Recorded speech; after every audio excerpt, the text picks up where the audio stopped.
This is డిఎల్ఎన్ Sastry. గౌరవ న్యాయ వ్యవస్థ నా మీద ఒక తప్పుడు కేసు పెట్టారని చెప్పి చాలా స్పష్టంగా చెప్పింది.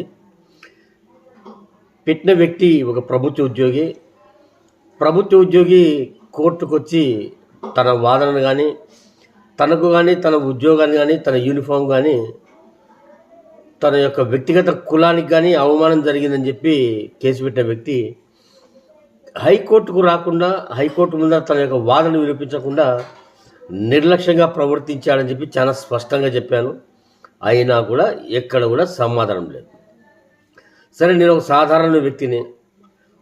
ఈ దేశం చేసుకున్నటువంటి అదృష్టము, ఈ దేశంలో పుట్టినందుకు మేము చేసుకున్న అదృష్టము, స్వతంత్ర భారత పౌరులమైండి మా పూర్వీకులు కొట్లాడి పోరాడి నానాక బాధలు పడి స్వతంత్రం తీసుకొచ్చినారు.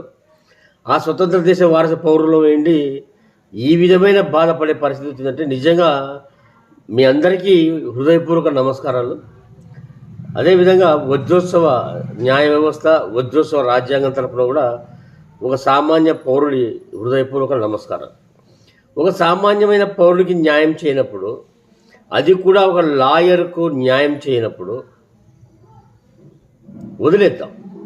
మరి మీ న్యాయ వ్యవస్థ మీద దాడి జరిగింది. పోలీసు వ్యవస్థ, న్యాయ వ్యవస్థ మీద దాడి జరిగి మీ ఇండ్లు మీ న్యాయ వ్యవస్థ మీద జరిగి మీ పవిత్రమైన న్యాయాలయం దేవాలయంలోకి వచ్చి ఈడ్చుకొని మరి ఎందుకు మౌనంగా ఉన్నారు? ఈరోజు అడ్వకేట్లు, లాయర్లు కోర్టు ప్రాంగణం, కోర్టు పెర్మిసెస్లో ఏది మాట్లాడకూడదు, ఏ విధమైన నిరసన తెలపకూడదు, గేటు బయటికి పోయి మాట్లాడుకోకపోండి అని చెప్పి గౌరవ న్యాయవాదులకే చెప్తున్నారు. న్యాయ వ్యవస్థ బాగా చాలా జాగ్రత్తగా వినండి. సామాన్య ప్రజలరా వినండి. అడ్వకేట్ల కుటుంబాలు మేల్కోండి, ఆలోచించండి, దయచేసి ప్రశ్నించడం మొదలుపెట్టండి.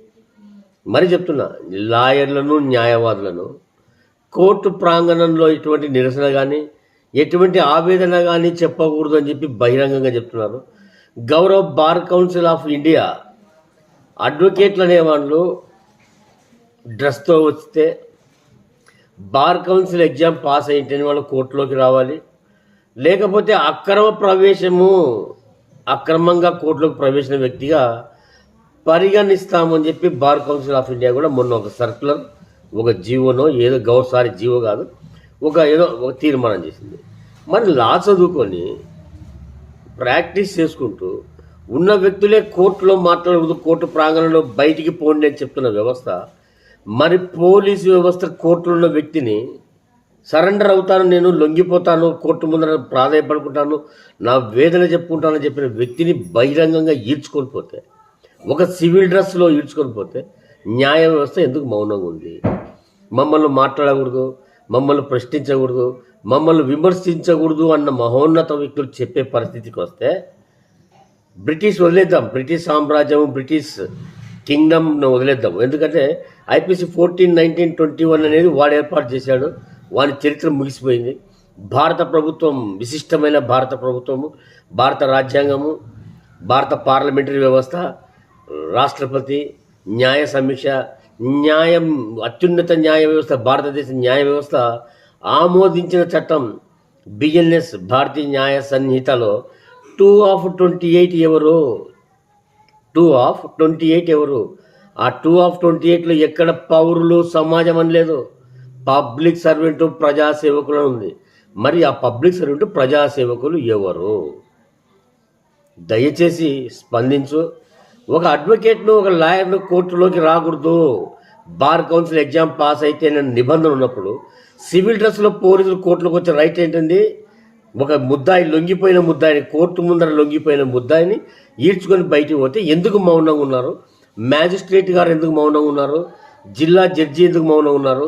కర్నూలు జిల్లా పోర్ట్ఫోలియో జడ్జి గారు ఎందుకు మౌనంగా ఉన్నారు?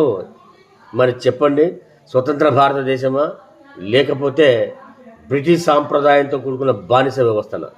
దయచేసి చెప్పండి. So this is incredible India. DLN Sastri. నమస్తే. జై హింద్.